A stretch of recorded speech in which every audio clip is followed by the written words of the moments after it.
Hello, everybody. Welcome to the Be Fearless podcast. Today, I have a very special guest. She's an amazing woman. You're gonna love her. She's a former accountant. She, hits like everybody. We hit at some point a burnout, right? And she took action into her life, and then she said, "You know what? Just taking action into my life is not enough." And she went out there and started helping other women to, just be confident about themselves and build their businesses, and also to help them, just feel good about themselves, because as women, we obviously are constantly just like masking our feelings. So, you know what? She said, enough is enough, and it's time to make some changes in how society view us as women. So today, I want you to a big welcome to my friend Natasha Lau. Welcome, Natasha. Wow, you made me feel so special. You are special. Come on. I absolutely love that. I was like, wow, you should introduce me all the time. Okay, I'm hired. I'll send Yeah, you a I know. contract. What's your rate? Well, thank you so Welcome so much. much. I'm so honored to be a part of your podcast. I remember when you reached out to me and asked me when we met at the event, I was so honored and so blown away. I think you're an amazing human, and I'm so grateful to be your friend now. Um, Thank you. Thank you. I am so happy to have you here, because I remember when I met you and I heard your story, and I'm going to be honest with you all. She made me cry, and I don't cry that easily. Okay. So, she really identified with her story, and like, she really touched my heart. And I was like, you know what? This is a special woman, and she needs to be here. Because I'm pretty sure that she's going to make so big changes and influence so many people. And you need to know her. You need to know her. So, Natasha, let's get this started. Tell yeah. us, who was Natasha Lau growing up, and what was her dream? Oh man, I should have asked you for these questions ahead of time. Well, this is the only scripted question. Everything else is just unscripted. So, Okay, no, this is cool. This is cool. I'm glad. So I grew up in a really poor environment. So my family and I were really poor, and I grew up in an environment where women are the ones that are doing the cooking and cleaning. Except my mom also worked more than 40 hours a week, and it was still her responsibility to do everything. And if she didn't do things correctly, then, negative comments were made about how she wasn't able to handle that. And I remember seeing my mom deal with a lot of anxiety and, really a lot of self-doubt about herself being a mom and being a good employee. And I just seen her, really never make time for herself. I feel that if you've grown up in a similar environment, or you've seen somebody like, where it's like the women's responsibility to be the one who gives, like we give to our kids, we give to our spouses, we give to our friends, and to maybe our kids' teachers, like anybody in our life, we feel like in order to be a good woman, we have to be giving to others. But the problem, what I started to notice was I started to realize that we as women start to internalize that in order to be a good woman, then it's it's about what we're giving to others. But the problem with that is that we're basing our value on what other people think of us. Nobody ever says, "Oh my God, Natasha is such an amazing mom. She works out in the morning for herself." So when we tell people to take care of themselves, there's a disconnect because nobody ever says, "Hey, you're a good mom because you make time for yourself." oh my God. I mean, and you grew up within that environment, and when you reach like 18 years old, what happened? Like, what decisions do you make then? Um, I made a lot of poor decisions. We usually, at that time, we usually make like really poor decisions. Like, I can't count me in. I'm in that Yeah, group. I made so many stupid things. yeah. Yeah. Well, the thing Uh, was, I grew up in a it was very chaotic environment. Me and my dad didn't get along very well. Let's just put it that way. And I was kicked out at 18, and I didn't know how to deal with my own feelings. So I would mask them and cope with any negative or or the trauma that I dealt with as a child. I would cope with it with drugs and alcohol. Was mainly through my 20s was how I kind of like dealt with life. I And then how you got into accounting? Like that was your dream? Like that you always wanted to be an accountant? No, actually, what happened was, okay, so nobody in my family's ever went to college. And so because we grew up poor, I've seen my parent I've seen my parents literally physically fight. Like it escalated into that because my mother bounced the check. I don't remember when we used to balance a Yeah. I know this might be a little outdated for some people, but you know, when we have to balance a checkbook, like my mom would spend, like live paycheck to paycheck, and they would spend that money, and it was over a quarter. Like she miscalculated like the subtraction that she was doing, and I remember the fight escalating, and I just always associated with being poor with anger and fighting. And I never wanted to be in that situation. I never want to be poor again. Like I never want to be that poor where it's like and I feel like a lot of marriages, that's where a lot of the tension comes from. When there's not a lot of money, there's a lot of tension. And I was like, you know what? I'm going to go to college because someone in school, high school, told me, well, if you go to college, you get a good job and you'll make more money. So I was like, all right, that's what I'm gonna do. I mean, that was like the standard, right? That we were told, because that was the programming that we all get, right? It doesn't matter what level in society you are. It's always, oh, you have to go to Go to college college. so you can get a good career and earn some money. Like that was the only way to do things. Like the only way They to didn't give you other options. exactly. So They you were like, that was the only option. so That's what I did. accounting, that's that growing on that environment and having those feelings about poverty and not having enough and like fighting, that's what triggered you, or like kind of like make you feel, okay, I'm gonna go into accounting.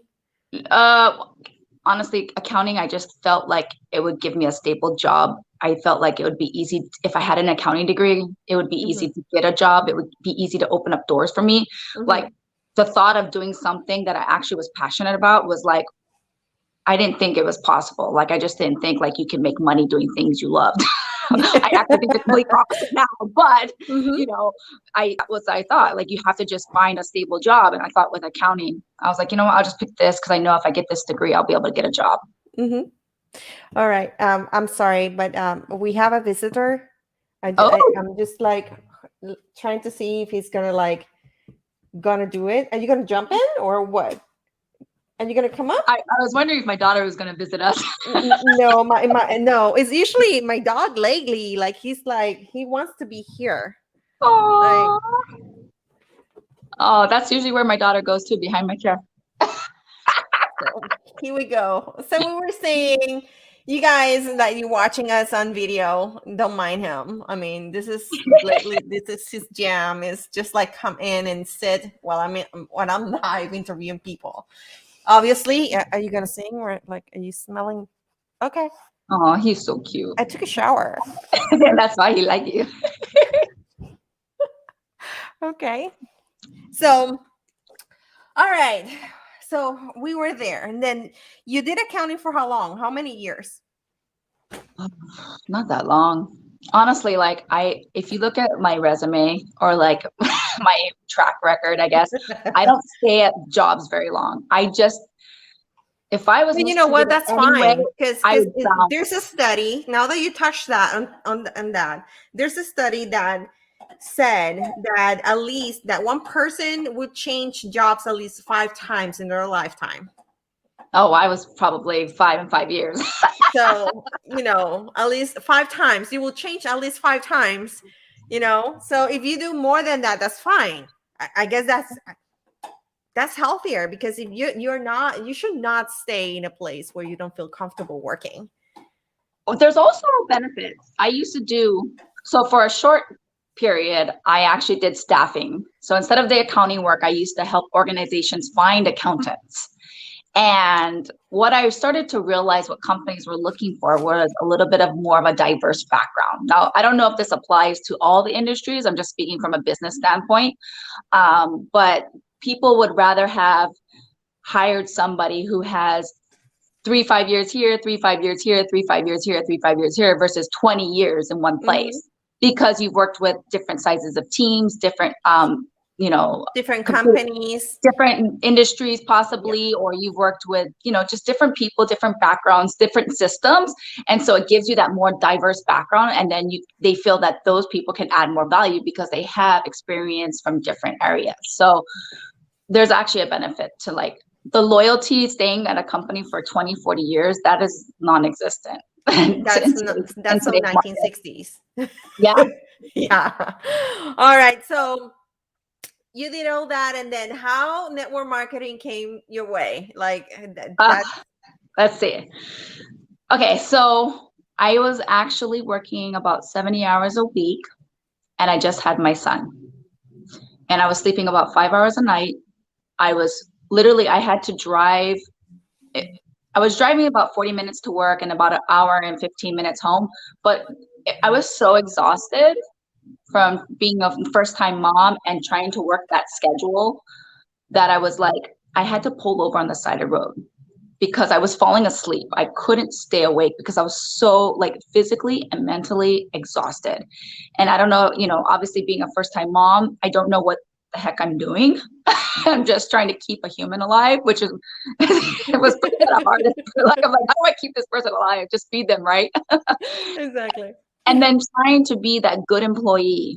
You know, I wanted to make sure that I was adding enough value to that organization. And I just felt like I couldn't, like I was always slipping in some other area. Either I wasn't being a fully present mom or like I wasn't good enough for my boss. And I remember I was breastfeeding, so I used to have to go in this room, and I remember my boss saying, "Why don't you do some work while you pump?" And I remember thinking, "Okay, I'll do it." But now that I think about it, I'm like, that cannot be legal. That's not legal. Actually, that's not legal. I'm like, Like thinking, your why boss, she your was another ex-boss, woman? like he needs to like check labor laws because I'm pretty sure that's I not know, but legal. I wanted to make them proud of me. I was so driven You wanted to to, please them. I had a problem with my value of myself was based on what other people thought of me. And that's because that's how I grew up. Like I grew up thinking like when someone thinks I do a good job, then I'm a good person, right? And so I just found myself, and you know what, honestly, I was completely against network marketing, but it found me at the right time where I was open to actually learning more about how the business is structured and the business model. And so that's how I kind of got into it. I stayed with my company for another 9 months, and then I decided to be a full-time mom while building my first network marketing business. That's fantastic. So, what were some of the mental blockages that you had to like let go to make this work? Uh, One of the hardest things I had to learn was, and this is because of my view, and I'm embarrassed to say this, but I used to view stay-at-home moms as unmotivated, lazy, until I became one. Well, but you know that's usually the thought or the thinking or the stereotype because what we were programmed with when we were growing up, like back in the 60s, the 50s, the 40s, women, it was expected that, yeah, you can like go and learn and have an education, but at the end of the day, you're not going to work. You're going to stay at home, be a mom, a and wife. and that took a toll on me mentally. That was a big mental, like I had to remember that I add a lot of value to my family and to my friends and my team. Just because I'm not no longer in my accounting career doesn't mean I'm not valuable as a person.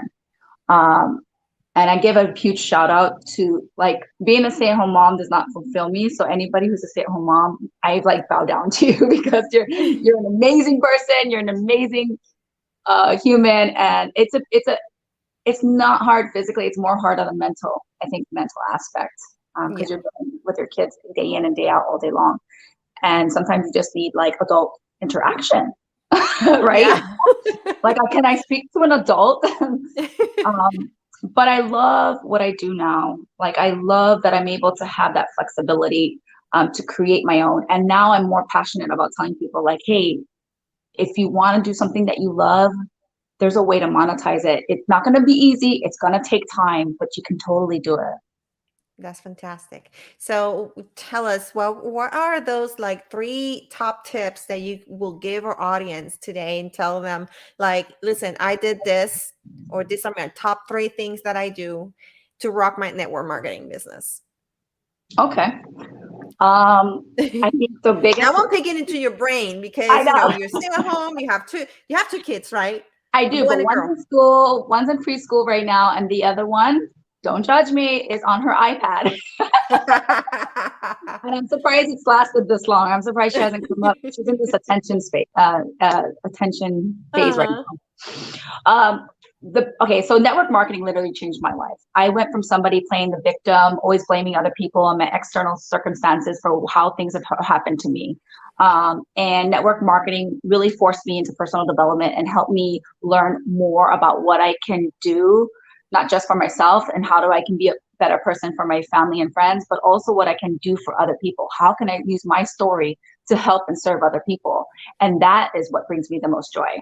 My biggest three advice, if you're going to think about growing into a network marketing business, is be growing a network marketing business or getting into a network marketing business might have three different things. But if you're already in a network marketing business, I would definitely recommend consistency is my biggest one. You don't have to do a lot, but you have to do a little bit each day. And that will have a snowball effect over time. And so that's why it's really, I don't like to use the word easy, but simple to layer into a busy schedule. The other thing would be create routines and structure so that you're able to do that. So I work my business the same time every single day. I post on social media the same time every single day. I feed my kids the same time every single day. I have routines for them. They go to bed the same time every day. It took me about a year to find that routine, and then my routine just recently changed because now my son went from going to school in the afternoon to now going to school in the morning, and so now I'm trying to work that routine today. And that's why I was trying to figure out the best way to even do the podcast, with you. So I was like, what's the best way that I can give her my undivided attention, right? And that's why I was like, oh, it kind of works out now that we've waited this long, because if not, then I would have had both kids going at me. So consistency, creating routines and structure in your day, and planning, that's kind of like the two together. And then I think the other one is patience.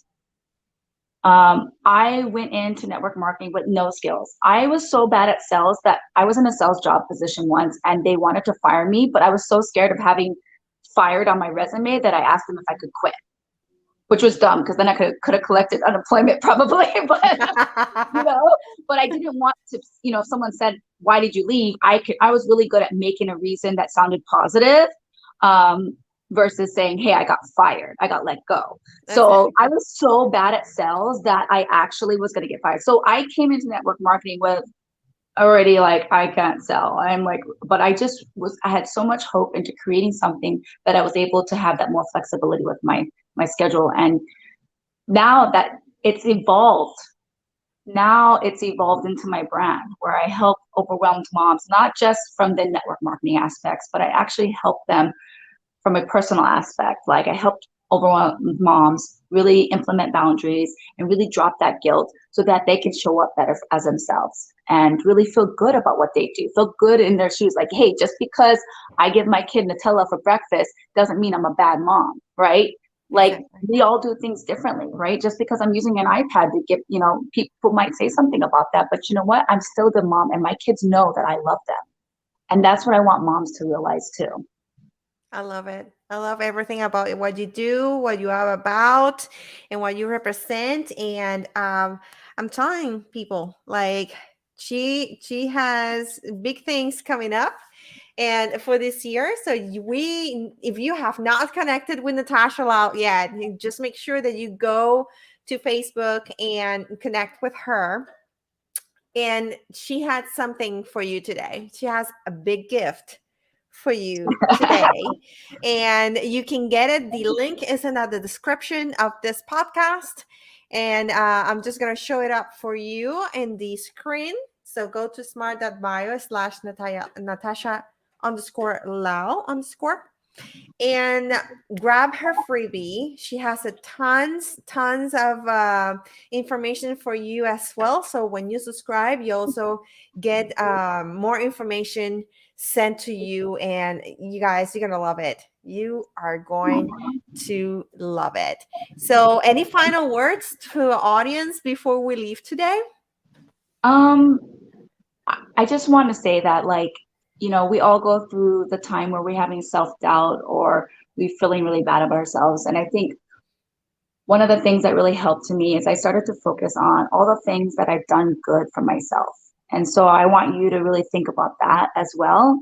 I want you to think about all the things that you have overcame or how amazing you are, because you wouldn't be here if you didn't have an amazing story or amazing value to add to this world. You wouldn't be here. And I just want you to know that, like, we all have value to give. We all are valuable in our lives. And I think more women need to realize that. I agree with you. I'm 100% everything that you said. Well, thank you, Natasha, for being here. Thank you so much for your time.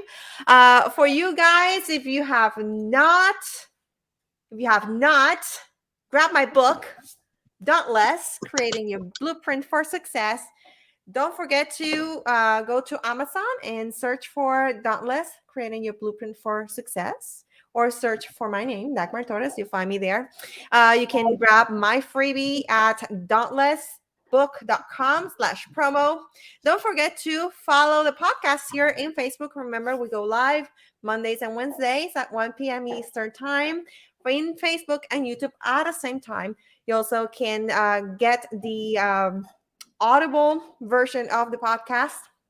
It's a little bit behind schedule, but I'm getting into it. Just be patient.